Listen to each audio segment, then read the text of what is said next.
இருக்கிறவர்கள் யாராக இருந்தாலும் நம்ம கூட நிறைய வியாதிகளினால் பாதிக்கப்பட்டிருக்கலாம்.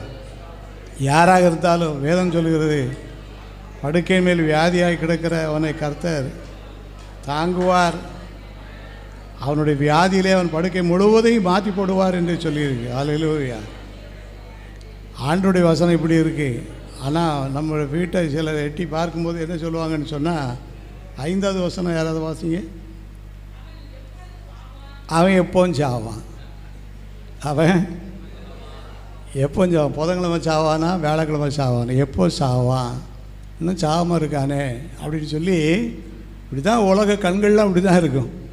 அவன் எப்பொழுது சாவான் என்று அவன் பேர் சாது மட்டுமில்லை, அவருடைய நல்ல பேரை என்ன செஞ்சிடணும், அழிஞ்சிட. நல்ல பேர் எப்போது அழியும் என்று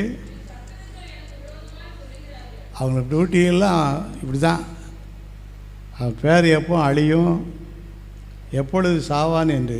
நம்ம என்ன செய்யணும், பேரை அழிய விட்டுறக்கூடாது. இப்போ கூட செத்துடக்கூடாது யாரும். செத்தான இப்போ கூட யாரும் என்ன செய்யக்கூடாது. ஏன்னா இதுக்கு சவாலாக நம்மளாம் நிற்கிறோம். ஆகையினால் நம்ம எல்லோரும் என்ன செய்யணும், ஜெபம் பண்ணணும். 2வது வசனம் படிங்க. பார்த்தீங்களா, இப்படி கேரண்டியான வார்த்தைகள்லாம் நமக்கு இருக்கும்போது நம்ம கலங்க வேண்டிய அவசியமே கிடையாது. கர்த்தர் அவனை பாதுகாத்து உயிரோடு வைப்பார். பூமியிலே அவன் யாராக இருப்பான், பாக்கியவானாக இருப்பான். சத்துரு இஷ்டத்துக்கு ஒப்பு கொடுக்கவே மாட்டார். ஆகையினால நம்ம மறுபடியும் ஒரு முறை எல்லோரும் ஜெபம் பண்ண போகிறோம். ஆமென். எல்லோரும் ஜெபம் பண்ணுவோமா. வியாதியை படுக்கையில் மேல் வியாதியாகி கிடக்கிற அவனை கர்த்தர் தாங்குவார்.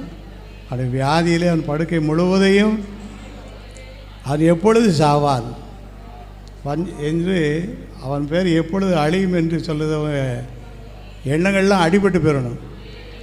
எல்லாருக்கும் முன்னால் நம்ம தீர்க்க ஆயுசோடு வாழணும். கையில் பைபிளோடு எங்கேயும் எல்லா பக்கம் வரணும், போகணும், எல்லா பக்கமும் சாட்சி சொல்லணும், ஊழியம் செய்யணும், கர்த்தருக்குள்ள சந்தோஷமாக இருக்கணும். ஒரு முறை எல்லாருக்காவது ஜெபம் பண்ணிடுவோம். அந்த குறிப்பை வச்சு ஜெபம் பண்ணிடுவோம். எல்லோரும் ஜெபம் பண்ணிடுவோம். ஆமென், ஆமென், ஆமென், ஆமென். சோத்திரம். படுக்கையின் மேல் வியாதியாய் கிடக்கிற அவனை கர்த்தர் தாங்குவார். அவனுடைய வியாதியில் அவன் படுக்கை முழுவதையும் மாற்றி போடுவார். ஆமென், ஆமென். எல்லாருக்கும் கொஞ்சம் சத்தமாக ஜெபம் பண்ணிடுவோம். அந்த வார்த்தையை சொல்லி ஜெபம் பண்ணுவோம். வார்த்தையை வைத்து ஜெபம் பண்ணுவோம். ஆமென், ஆமென், ஆமென், ஆமென், ஆமென், ஆமென். ஸ்தோத்திரம். கர்த்தர் நம்முடைய ஜெபத்தை கேட்டு அவன் எப்பொழுது சாவான், அவன் இப்போக்குள்ளே சாக மாட்டாங்க.